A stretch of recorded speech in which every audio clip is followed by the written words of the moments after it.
Welcome to the Tailgate Podcast with your host, Al Blanton. At Tailgate, we celebrate the rich history of sports in the state of Alabama. So come with us as we relive great moments, great games, great players and coaches, and in the process, preserve memories for a lifetime.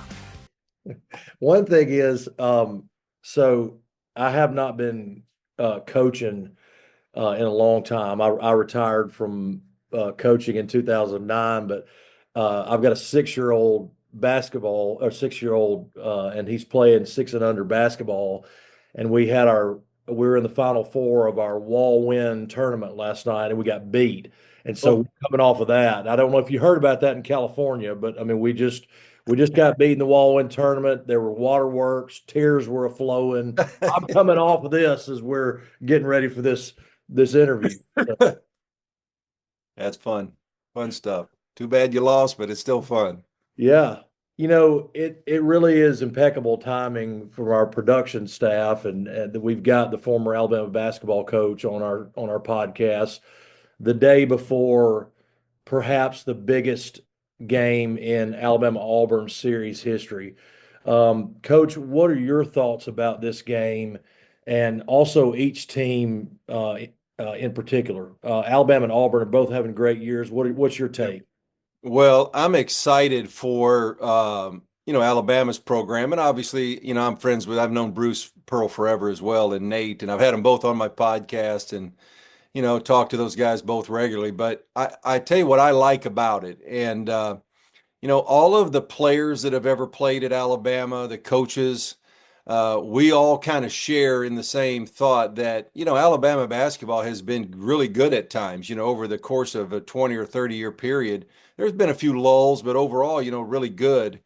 And you're always fighting for, the attention of the people in the state of Alabama. And, every now and then, like when our team went to the Elite Eight or we won the 2002 championship, and even when I played for Coach Sanderson, there were moments where we kind of captured everybody's attention in the state for the sport of basketball. And so this game, and I'm happy for both schools. I'm excited about the game, but I'm really excited because I think even nationally it creates a perception that basketball in the state of Alabama is really good, and it has been good for a long, long time. But sometimes it takes a game like this, or Alabama making a Final Four, and hopefully they can make a run even deeper this year and have a chance to win it all. But those type of things, they elevate everything in regard to basketball, and so I'm excited for that, for the state and for both programs. But obviously, for Alabama and for Nate Oats, rooting for those guys really hard, obviously. I've said this before, has the epicenter, it may be too early to say this, but has the epicenter of college basketball shifted a little bit from Duke, Carolina, NC State, that sort of Tobacco Road, place, to the state of Alabama now? Well, here's what I think. Every time something like this happens, it's like when our team went to the Elite Eight, and last year Nate's team goes to the Final Four, and Bruce has had a great run at Auburn.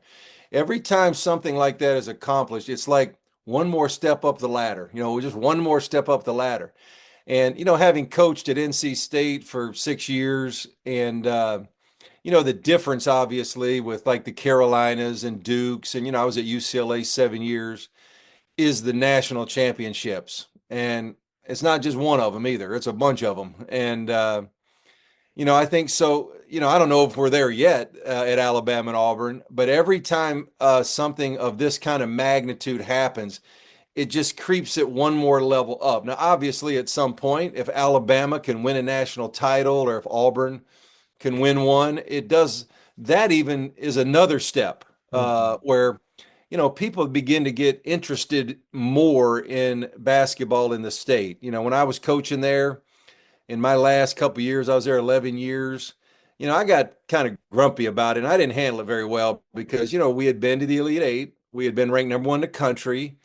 And, I'm fighting to get carpet in my locker room. They won't even give me carpet, and so I didn't handle it very well. But anyway, every time something great happens, it just inches basketball up that ladder one more notch. And so that's why I'm excited for, where Alabama is and obviously where Auburn is too, both of them at the same time. I want to come back to Alabama in just a minute, but you've started a really cool thing. You're out in California now. You've been doing a podcast, and it's called the Coach Mark Gottfried Show, and you've had some really unbelievable guests. When I look at your guest list and I watch some of your videos, Kiki Vandeweghe, Bruce Pearl, Jimbo Fisher, Bruce Arians, Dabo Sweeney, Eric Dickerson, just to name a few. You know, who has been out of the people that you've interviewed kind of a surprising interview, one that you really Thank you. enjoyed? Yeah, thank you for bringing it up. I have had a really great time doing the show. And when I started doing it, I kind of stumbled into it. And I really want to bring out the stories of how successful people became successful. A lot of times, we look up and you see a coach like Dabo, and now we know Dabo's story being in the state of Alabama, but like Bruce Arians and I've had I've had Jim and John Harbaugh, both Super Bowl, guys that have been in Super Bowls, and Cedric the Entertainer was my very first guest. And I love to bring out their stories about, the chances they took. Sometimes it's against the odds and they have the courage enough to take a job or, just take that step. And a lot of people sometimes are afraid of that. And so I love to bring that out about them. I don't know if there's been, a guy here and there.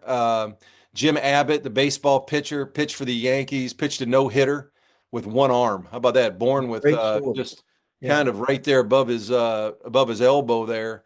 But he was amazing. His story was amazing. I think they've all been great. So I don't know if there's just one guy. Just shot two last week that will be released soon with Lee Steinberg, who's Patrick Mahomes' agent, has had 8 overall #1 picks in the draft, and he's kind of making a resurgence as an agent.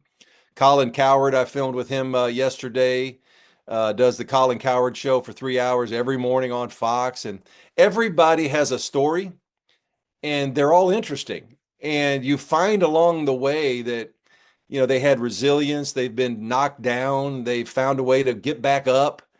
And so that's what I like. That's what I enjoy about the podcast more than anything. Is that what made you decide to start the podcast in the first place? It's a great story, Al. I was actually, I had moved to Newport Beach. My sister from Mobile was out visiting, and I pulled in. I had a flat tire, and I was getting my tires changed. And the guy said, "Well, it's going to be about an hour and a half." And so we walked down the street and had a sandwich. And then I walked across the street, and there was a little thing that said podcast studio. I had no interest, or I just walked in and met the guys. And, they recognized my name and then encouraged me like, "Hey coach, you ought to start a podcast." And, so I just kind of did. And, it has grown now. Our numbers are really good. People are watching all over the country. And then I've been really lucky to have some amazing, wonderful guests that, they give up their time. And, a lot of them drive from LA down to Newport, which is about an hour. It's a schlep through traffic. And so I'm very appreciative. But anyway, I just kind of fell into it. And it's something that I have really, really enjoyed doing. That's cool. Let's go all the way back now. Let's go all the way back to Crestline, Ohio.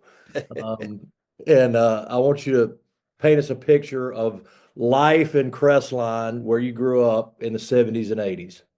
Well, when I was young, my father was a high school basketball coach, and then he became a small college coach at Ashland College, little school in North Central Ohio. At that time they were Division III. And so I just kind of grew up in the gym, and I've always been around sports. And a lot of people know that Jim and John Harbaugh, they're my cousins, and our dads are actually our grandmothers are sisters. And so we've always just grown up around sports.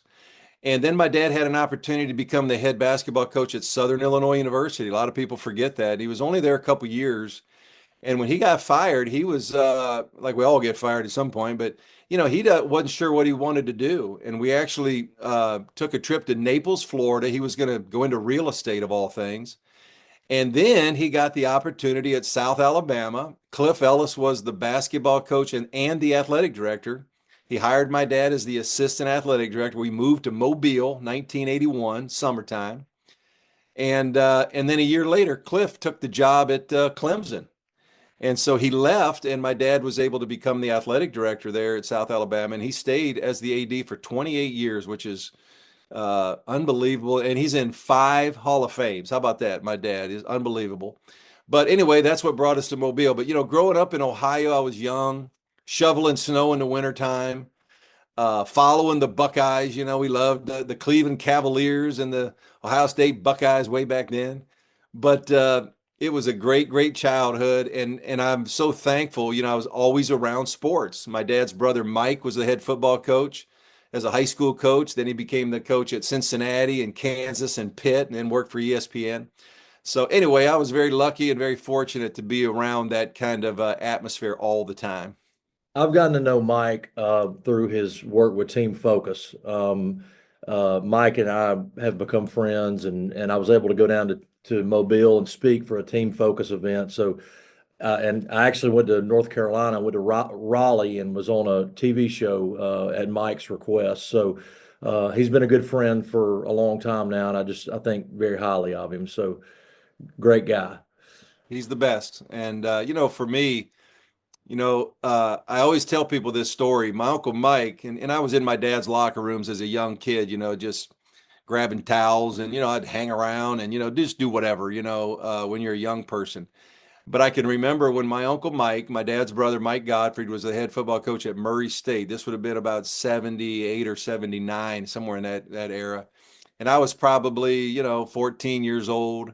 And I remember walking into the locker room, in a football locker room, with 100 guys, shoulder pads, helmets, the whole thing. There's 100 guys all in a big circle holding hands, and they were singing the song Love Lifted Me.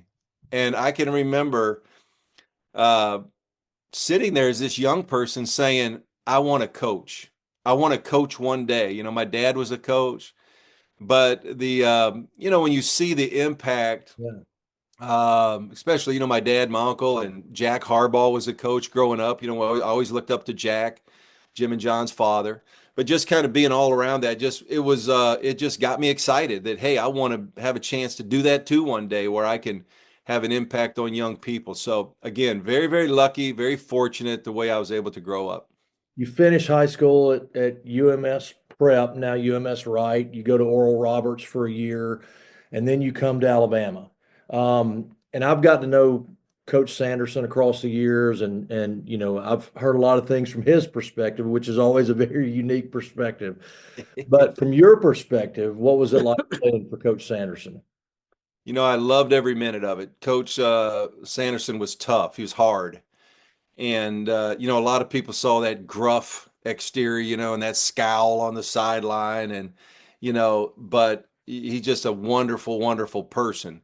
And sometimes it takes you until you're older in life to just look back, and then you realize the lessons that you learned. Coach Sanderson kept things really simple. Uh, we didn't have a complicated offense. It wasn't that type of thing, but boy, you better play hard. And if you didn't play hard, you weren't going to play, period. End of story. And we were able to have some great teams at Alabama, some really talented teams. And I think kind of the start, really, because if you think about that era, 83 to 87, I was there, and Derek McKee and Jim Farmer and Buck Johnson and Bobby Lee Hurt and Terry Connor, that group. But right after us, and, I've had Robert Ory on my podcast, and Robert talked about, he was in high school while we were having those 3 straight Sweet 16s, and we were, a 2 seed in the NCAA tournament in 87. And so you had guys like Robert, Eric Washington, James Hollywood, Robinson, Jason Caffey, Antonio McDyess. Those guys came right after us. But those guys grew up watching us. They watched our teams play, and it kind of elevated basketball a little bit. And then I think Wimp had those couple more years where they even had some unbelievable talent. So anyway, I loved it. I loved playing for Coach. And I'll tell you this quick story. Last year I flew into Nashville. I picked Jim Farmer up. He was living in Nashville at the time. We got in the car and drove to Birmingham. And we wanted to take Coach Sanderson to lunch, and we did. And we had a little barbecue, and afterwards we went back to his house, and we sat there, and we thought we might be there for a half hour, but we sat there for about 4 hours, and we talked about everything, and we talked about the teams we had, and it was just a magical day. And I can remember we walked out of the front door, probably 4 or 5 o'clock in the afternoon, and he started to cry, and we started to cry. And so, you realize later when you get older how significant people are in your lives, which he was for us. So he was fantastic. Yeah, you're right. I mean, he's got such a rugged like exterior, but then if you can just kind of get past that, there's a tenderness about him, and I've done several interviews with him and several articles, and he's always helpful. Now you may have to catch a little bit for a minute there, but then once you get past that facade, he's really a very, very kind person. To He's your point. wonderful. And even playing for him, people sometimes, even my parents or my sister, they'd say, God, he's terrible. And but they never really saw the other sides. They didn't see the practices, and he cared about it. He loved Alabama. And he went through a difficult time when he left, and I did too. We both stubbed our toes. But I remember when I got the job at Alabama, and I put together a reunion, kind of a alumni game in Coleman Coliseum, and I invited everybody back, and we had them all there, and Leon Douglas, and Wendell, and T.R. Dunn, and all the guys, and it meant a lot to him, to Coach Sanderson, because when you're fired, it's hard sometimes to come back into that gym. You're embarrassed, you've been beat down a little bit. And I remember just trying my best, like, Coach, come to the games. I want you around. I want you around all the time. I want you here. And he began to, little by little, but it was hard for him. And I understand. After I became the coach there for 11 years, and they made a decision to fire me, which I probably put the bullets in the gun. But you know, I had a period where I didn't want to go back. I did not want to step in that gym. And they honored one of our teams, the '87 team, and I remember Coach Sanderson calling me and like, Mark, I need you to come. And I said, Coach, I'm not coming. I'm not coming in there. Mhm. And I'm so glad I did. Mhm. And it was because of him. And I went back there because of him. So anyway, yeah, he's got that gruff exterior, but people that know him like you and I, he's a big, tender-hearted guy. Yeah. I bet it was cool for him for a former player to kind of pass on the tradition of Alabama basketball. And Alabama basketball has had a great tradition throughout the years. What is it like for you now that Oats is having the kind of success that you had? I mean, you're a part of that. I Yeah. mean, you were a big part of transmitting Alabama basketball to the next person. How does that feel for you that Alabama's having the kind of success that they're having? I'm so excited for him and for the program, and all the players are too. We talk all the time, and we have some text threads going between our groups, and our guys are excited because we've all been kind of fighting hard for the game of basketball in the state. And I think Nate, I tell people this all the time, he has taken it to another level. And obviously last year, you made a Final Four. We got close. We were a game away in 2004 and had to play that really good UConn team, and we thought had a chance to get there. But I think last year, that breakthrough, when you break through and do it for the first time, uh, it was emotional. It was special. And so nobody is rooting for those guys harder than me. People sometimes forget that when you're the coach there for 11 years, and that's a long time, 11 years, you pour your heart into it, like every ounce of your soul I poured into that program. And I did it as a player too. I wore the jersey. And so from a player's perspective, and then later as a coach's perspective, there's a lot of emotion there. And so what Nate has done has been spectacular. And they got a really, really good team, although So does Auburn. But anyway, I'm excited for where the program is, and hopefully they can keep taking those steps along the way and maybe have a chance to win it all. That'd be spectacular. It'd be so much fun. What makes it so difficult to get to that next level? Because, up until you took Alabama to the Elite Eight, the team had only made it to the Sweet 16. What is it about the tournament itself and just the inherent difficulty of it that makes it hard to get to that next level? I think, Al, sometimes it's a little bit of luck, and sometimes it's your matchup. You get in that tournament and anything can happen. Like anything can happen on a given night. It's one game. It's not like the pros where it's a best of 7 or best of 5. And so sometimes, you get fortunate and the ball bounces your way. The year we went to the Elite Eight, we had to beat Southern Illinois on a buzzer beater. People forget that. Antoine Petway made a buzzer beater. And then we had to play Stanford, who was number 1 in the country at 30-1 was their record. And after that, it was Syracuse, who was defending national champions. And then we played UConn.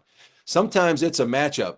You may end up with a great matchup. Like, I'll give you an example. Last year, I think Alabama had a legitimate chance to win it all, except for UConn. UConn was really good. I mean, they were just they were a little bit like the team we played in '04. They were good enough to win it all. So the more you're there, if you get in the tournament a lot, that ball is going to bounce your way, a shot's going to go in, or maybe it's an opponent missing the shot at the buzzer. You just never know. And so just the more times you're in it, I think the odds begin to get in your favor a little bit. And you got to be good enough too, which I thought Alabama was last year, and I think they're good enough this year to make a great run like that again. I want to come back to Alabama in just a second, but while you were still a player, you start fanning out letters. You said you always knew you wanted to be a coach. You start fanning out letters to coaches all across the country. And out of all the programs that you send out letters to, who comes a calling but UCLA?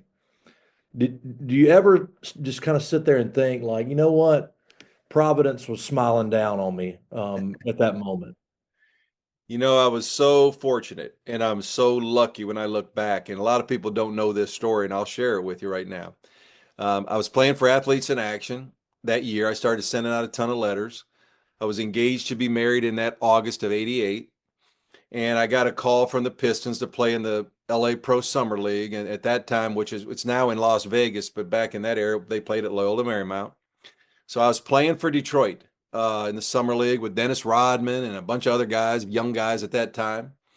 And Coach Sanderson offered me the job to be the graduate assistant at Alabama. And that was exciting for me. But at the very same time, I go back to my hotel room one night, and that little red blinking light is on the light is on the phone. We didn't have cell phones back then.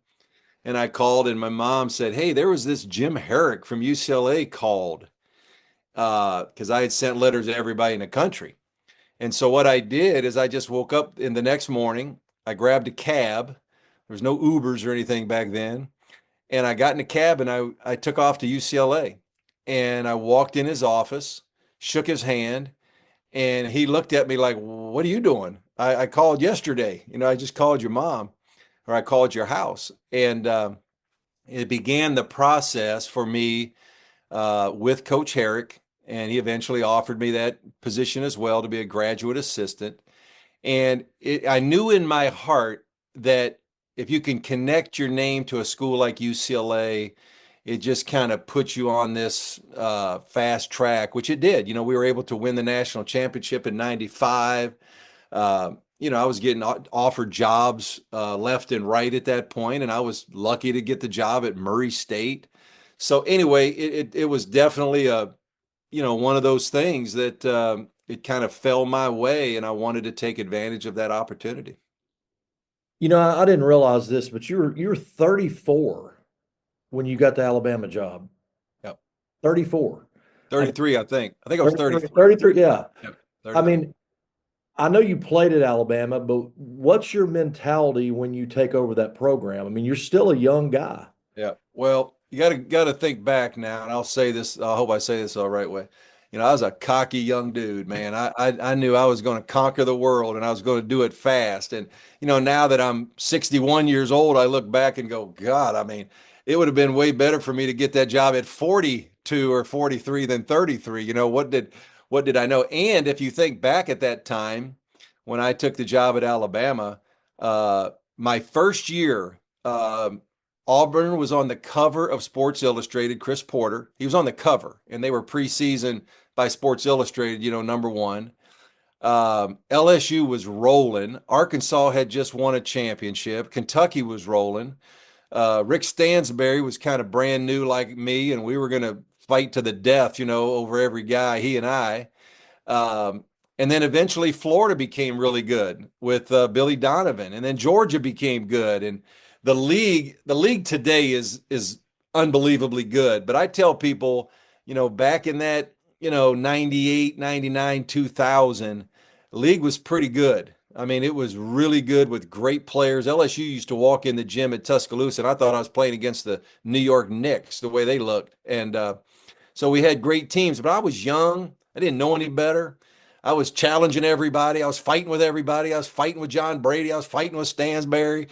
I had a great relationship with Cliff Ellis, who did an amazing job at Auburn.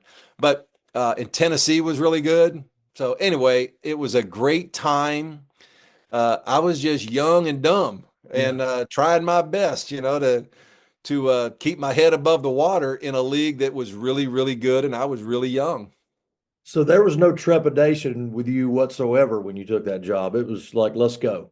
Yeah, and I'll tell you another story that people will enjoy this. I was at Murray State. We had 3 really good years. And my last year at Murray State, we were 29-4. We had beaten Arkansas and Iowa State down in Puerto Rico. We went on the road and beat Dayton. We rolled through that league. I had a bunch of good Alabama kids on my team. And then the Alabama job opens up. And the year before that, after my second year at Murray State, both Georgia and Tennessee offered me the jobs, and I turned them down, waiting on Alabama. I wanted to be the coach at Alabama. And I remember meeting with the athletic director, Bob Bockrath, in Nashville. We met at the airport. And quite honestly, truth be told, I don't know that I was his first choice. I think probably the fans were excited to have me, but he gave me an offer that was really probably so low that it was almost what Murray State was going to pay me. And I was crushed. I was crushed. And I went back to Murray and hell, I about cried because I wanted to be there so bad. And the guy that got me over the hump was Mal Moore. Mal was the assistant director at the time, athletic director. And Mal kind of talked me through all that. And eventually, Bob Bockrath made a little bit nicer offer, but I almost turned it down because I felt like I was going to get offered the Arizona State job. I had been at UCLA in the West.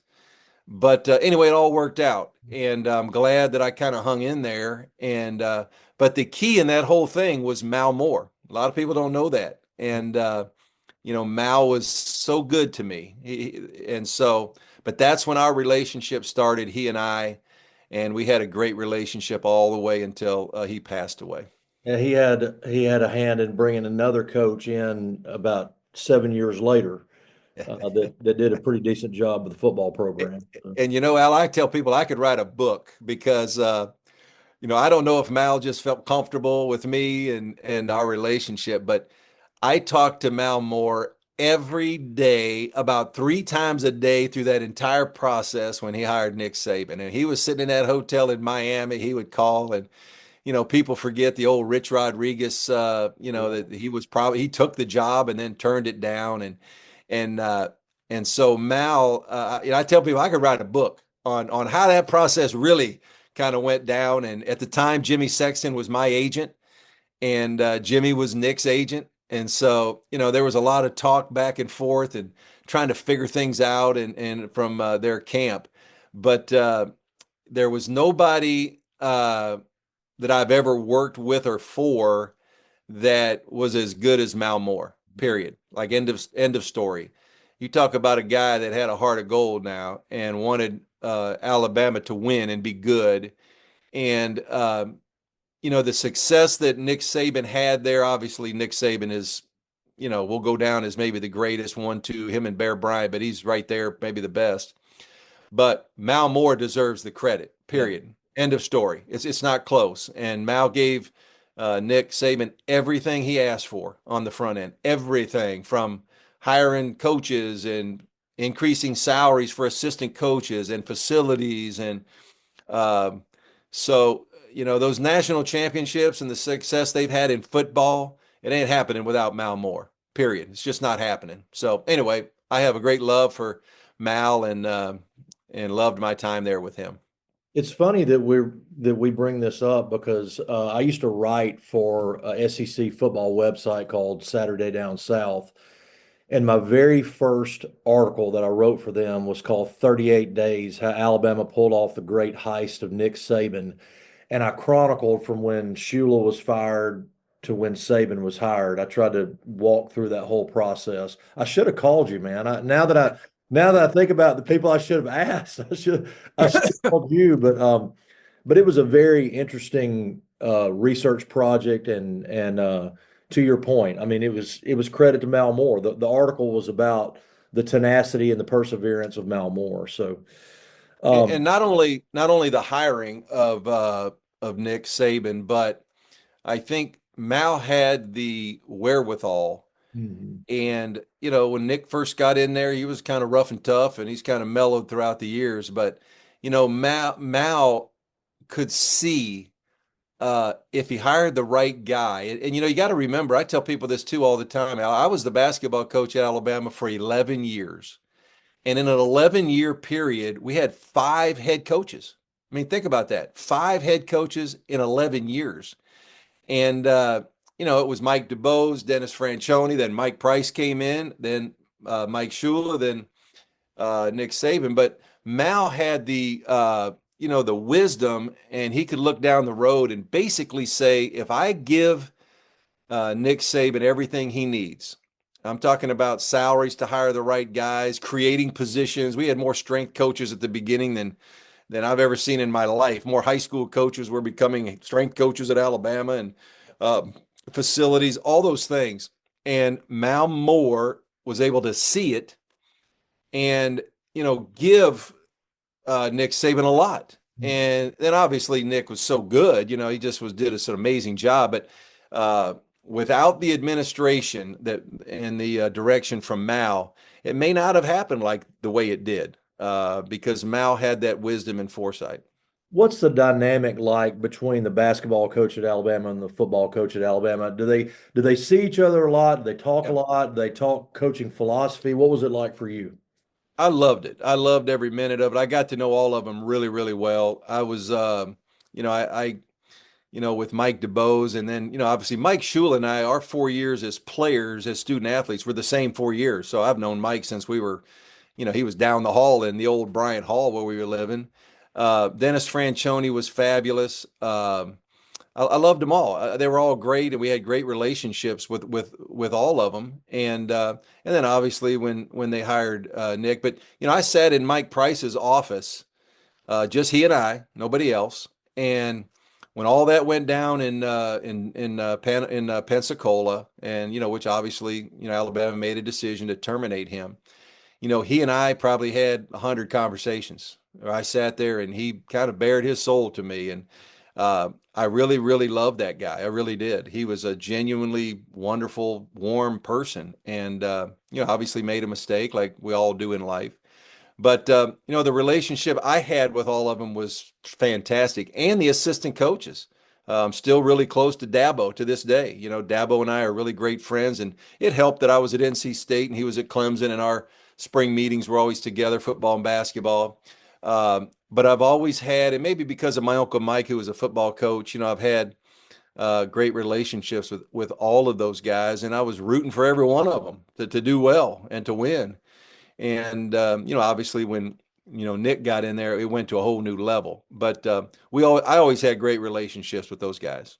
I've been an Alabama fan my whole life. I don't try to hide that, but I mean, Alabama can be so critical of former coaches, even former players sometimes. And I've had an opportunity to meet Coach Dubose many times, and he has been so gracious. I mean, Yes. it's such a nice, Yep.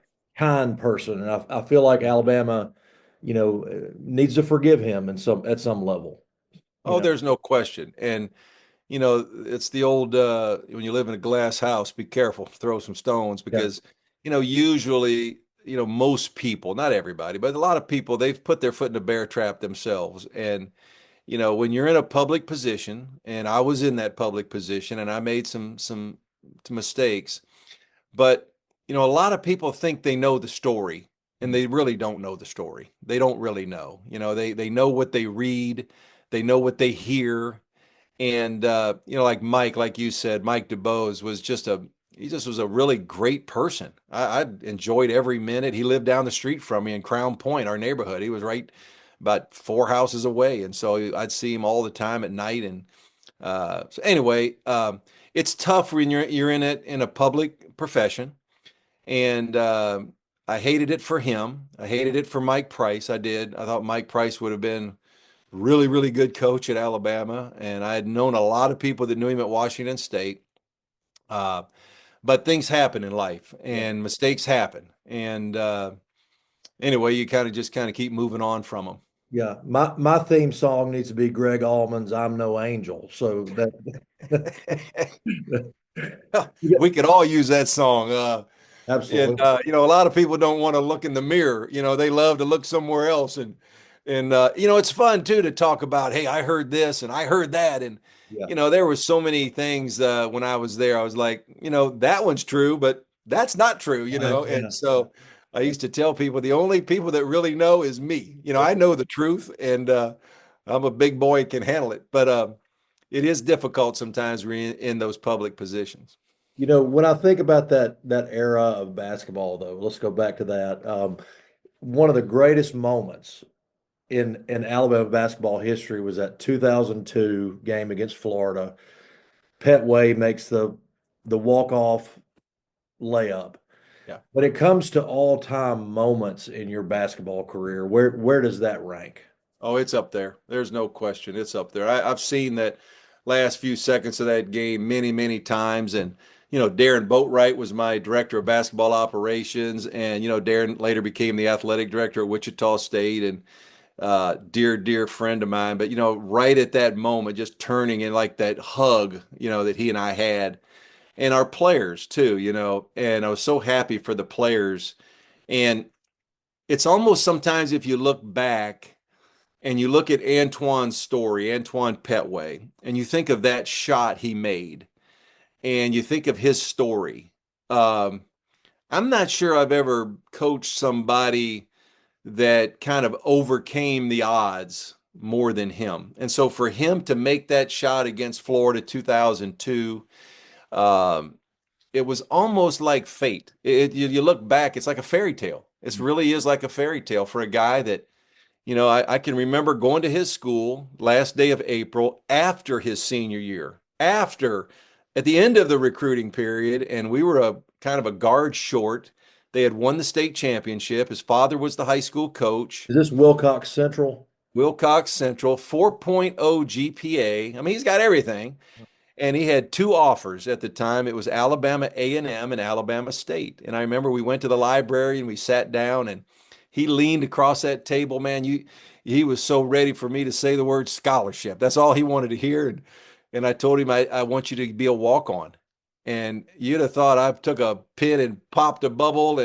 And I said, but if you prove it to me, Pet, I'll give you a scholarship. I promise you. And then his freshman year, we stuck him in a game early on. And next thing you know, it's like, God, I don't want to take him out. He's that kind of player. And I can remember at the end of the year, his dad called me, Joe Petway, and Joe said, Coach, I want to thank you. You believe in my son and you gave him a scholarship. He said, you didn't realize this, Coach, but I had to sell 2 cows just so I could pay for his freshman tuition last year.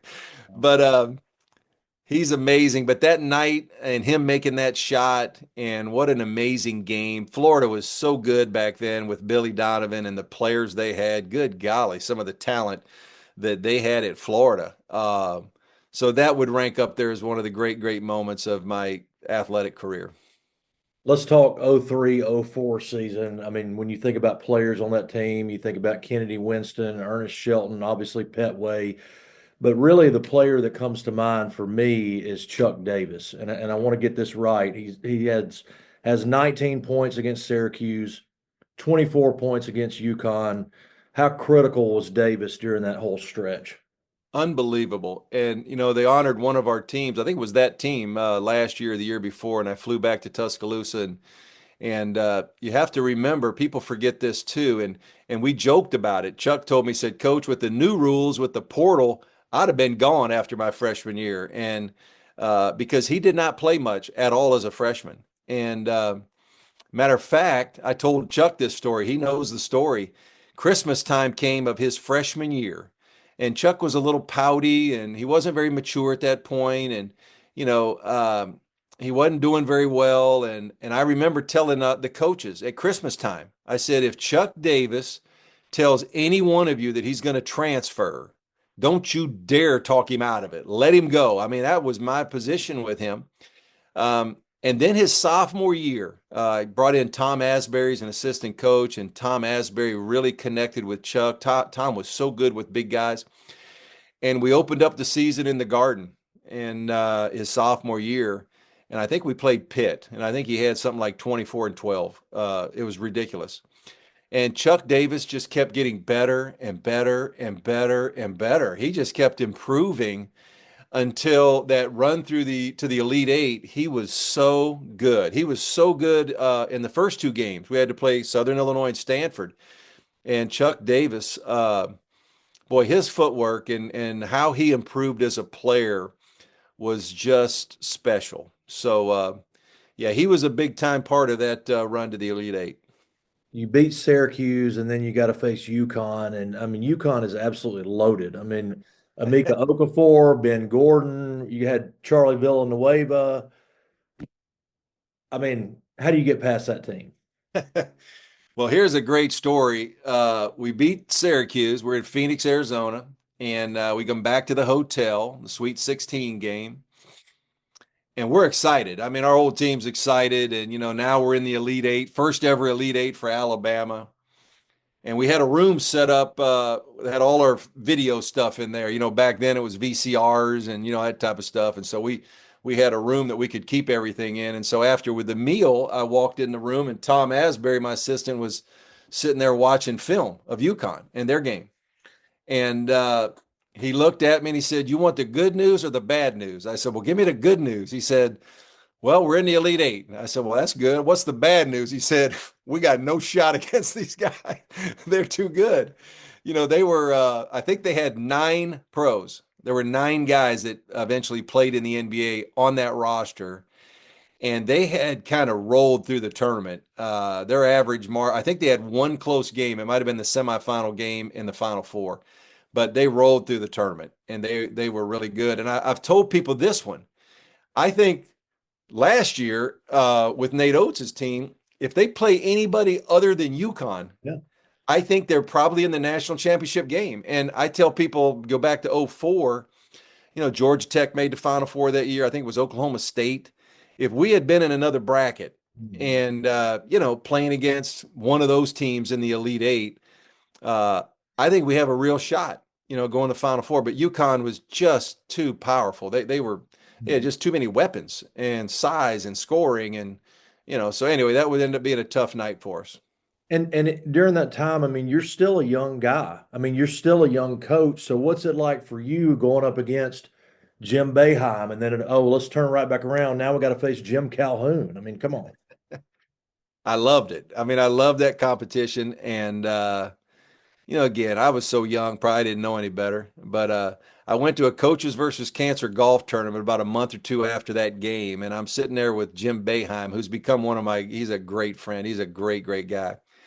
And Syracuse had already played UConn 3 times. I think they played twice in the regular season. I think they played in the Big East tournament. And Jim Boeheim said to me, he said, "Boy, you guys made a great run." He said, "But I'm going to be real honest." He said, "We wanted to win. We wanted to beat you, obviously, but we knew we weren't going to beat them either." So, it was one of them where he said it was just that they were that good. And anyway, but I loved going against those guys. And, you go back to the SEC at that time. Rick Stansberry and I, we joke about it now. If either one of us was allowed to, if either one of us could have gone and bought a gun, we'd have shot each other. There wouldn't have been any doubt. John Brady was the same way.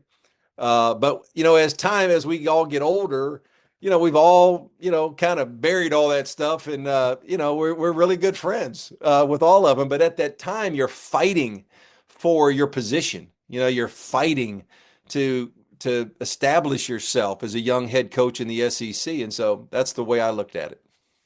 You've had some former players that have gone on to do some really great things, and the way you and I got to talking is, I reached out to you about giving us a quote about Richard Hendricks, who we were doing an article on in our magazine, and for you to see guys like Richard, guys like Mo Williams, Petway, Irwin Dudley, staying in the game, what does that mean to you? That means a lot. And you mentioned Richard Hendricks. He, as we all know, and you know him, and people around Alabama know him. You talk about a beautiful young person, like beautiful guy. What, you know, intelligent, got great character. And, I had him on my podcast, and I do believe that he is a star in the making with television. He's got everything you'd ever want to be really, really good at television. He can articulate his thoughts and deliver them to the audience in a way that, they can understand what's happening. So I'm really proud of Richard, really excited for his career. Um, I look at Irwin Dudley. He's kind of hung around there. He's back at Tuscaloosa, and to have Irwin around those players for what he did as an SEC Player of the Year. Irwin and I had dinner in Istanbul, Turkey, when he was playing in Turkey, and I was recruiting a player. I was at NC State, but he's just another guy like that. You're talking about best of the best as far as people go. And then, Mo Williams and Pet, I watched them both this year. I went out and watched Antoine Petway's team. They came out and played here in California. And both those two guys, God, what a great job they're both doing. I mean, unbelievable. And so it really, as a coach, you feel great about it. You want those guys to have success. And we have a lot of guys that aren't in sports that are doing amazing things as well, too. And so it makes you feel really good as a coach that, I've got that relationship with those guys. I'm a big stadium guy. I like stadiums. I like to go to stadiums. I like to go to games. I like to kind of notice the environment around the stadium.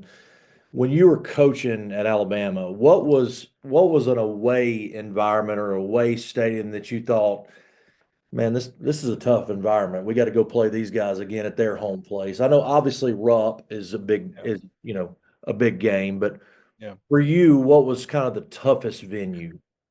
When you look in the SEC, when I was there, Florida, they had it rolling. And Florida and their athletic director, they were a little bit ahead of the game. They had went baseline to baseline, the full length of the court. Those first probably, I don't know, 20 rows was all students, and they had everything orchestrated. They had the chomps and the songs and how they're going to clap and cheer, and they were probably ahead of the game as far as building an environment that was really, really hard to play in, really hard. And also he had great players, and Billy did a great job coaching. So you put all that together, that was probably the hardest. Rupp, for me, it was interesting. I went into Rupp as a player my senior year, Jim Farmer and I and a bunch of guys, and Rex Chapman was a freshman, and we beat him in there. And then 2 times as a head coach, we went into Rupp and beat him. I think Mo Williams was so great and spectacular that 2001 year we went up there and beat him in Rupp. But everywhere we went, Mississippi State was a tough place to play, especially with the rivalry that I think it's, well documented that, Rick and I, we were at each other's throats too, and that probably helped. But the environment, I think, at Florida Yeah. probably stood out then more than anywhere else, And you've won at Cameron Indoor. which is a special place. I tell people this, and I'm not trying to be boastful about it, but I've taken teams and we've won in the Dean Dome. We've won at Louisville. We've won at Cameron, at Kentucky. Um, Cameron is special too. Now that happened to be, I was very fortunate. That was my 400th win as a head coach. My father was there at the game, sitting right behind me. I mean, you talk about magical night, but um, tough place to play at Cameron. Tell us about your California experience. We need to wrap up here in a minute, but I do want to, talk about California. You and I are friends on social media. I mean, it really looks like you're living the life and having a great time. And if someone were to, book a trip to that area for a week or two, where would you advise that Well, go eat, spend time? What are some places that we need to go? Well, it's a great question. So I'm a fan of Los Angeles, but Los Angeles is a little tough. There's great parts of LA and there's some tough parts of LA, but I always like Los Angeles. I like the fact there was so much to do in pro sports, college sports, but I live in Newport Beach, and Newport Beach is about 45 minutes south of Los Angeles. And I'll say this, and I tell people this all the time. I can't imagine a nicer place in the world to live than Newport Beach. It's one of the most special places. It's a beautiful environment right on the water. Uh, the marina here is spectacular. There's so much to do. And then the beauty for California that I have fallen in love with, and my kids are all here too. I've got five of my own kids, and I'm married now with three stepchildren. But and everything's in California. But the weather is such the draw. And we have high taxes, but I tell people my taxes pay for the weather because it's 72 and sunny with no humidity about 320 days out of the year, and so it's pretty hard to beat that. You're always outside. I play pickleball every day, every morning, 8 o'clock. I'm on the pickleball court, and but anyway, it's a wonderful place to live. I loved Alabama. I love going back to Mobile and with my parents there and my sister. But California, Newport Beach is a special place. Give me a good restaurant to go to. Give me a good. Now we came to LA last year for the Alabama-Michigan Yeah. game. My wife and son, and so my son, his first Alabama football game was the Rose Bowl, so he's completely spoiled. We were able to do a stadium tour of Dodger Stadium. We stayed in Beverly Hills, which was a neat experience. But give me some places around the Newport Beach area, or places, a Sunset Drive that maybe we need to go on. Well, the Crystal Cove is about 5 miles south of Newport, and you're up on the cliffs overlooking the ocean, with the beach down below, and it's just spectacular. There's so many restaurants that are right on the water, Mastro's and Javier's, and all of these places. There's too many to pick from, and there's a little place called The House that we love right here in Newport Beach. We're members there, but it's there's too many to pick from. It's so nice, but the nice thing about here is I walk a lot. I can go down on the boardwalk at the beach and walk forever and ever and ever. There's a little island called Balboa Island. You can walk the perimeter, and it's a great little quaint, cool little island, and Yeah. there's just so many. But the great news for Newport Beach is the weather, the sunshine. Hard to beat it. It's really Yeah. hard to beat it. Now, in preparation for this interview, I reached out to the Bryant Museum in Tuscaloosa to get some photos, and you and I talked about this before we got on, so I've prepped you for this. But we have unearthed a photo from your playing days, and I want to talk a little bit about this. Now, is this moose, or is this hair dryer, or give us a give We us we had Jim a Farmer and I. We were making the mullet. We were making the mullet famous back in the mid '80s. But Tuscaloosa waterfall. that's it right there. And it was it was fun. It was so fun to be in school back there. I don't know that when you show that picture, I don't think I've changed it. I think I look the same as I did when I was about 22. I think you look better. I mean, A lot of miles on these wheels from then till now. So. yeah, absolutely. That's great. So tell us who's coming up on the podcast. Who are some guests that you're going to have coming up? Well, I just And who's filmed, on your obviously. podcast? Who's Yeah, on I'm your sorry. wish list? Who's on your podcast wish list? Well, I tell you who I filmed with lately. Richard Hendricks will come out next week. Richard was so good. And then I had Toby Bailey, who played for us at Yeah. UCLA, the national champion, had the great game in the championship game in '95. I just filmed 2 days ago with Lee Steinberg, and Lee came in the studio. Lee has 8 overall #1 picks in the NFL draft, and he's making a resurgence. He's got Patrick Mahomes right now, who he represents. And then I had Colin Coward, who does the show on Fox for 3 hours every morning. He was a great guest. And so anyway, I'm gonna keep swinging. I'm trying to get the best of the best and keep it interesting, and predominantly in sports. Although I tell you, I've had some guys outside of sports. My wife, her husband David Fagenbaum, if anybody hasn't listened to that episode, he found a cure for his own disease. He's a scientist at Penn. He's a doctor there. He's brilliant. Had DJ Caruso, who just filmed and released the show back at Thanksgiving called Mary. He also directed Disturbia and I Am Legend and those kind of movies. And so I've had all kind of folks, but anyway, I'll end up with some good ones. I don't know who's next just yet, but I'll come up with a couple good ones. Can you get Jordan? That would be a good one right there. I'm trying right now to get Magic and Kareem. Been a little difficult for me, but I'm swinging. I'm swinging the bat. I'm trying my best to get them. Hey, man, you never know until you ask. That's right. You never know until you ask. Tell us where we can find the podcast.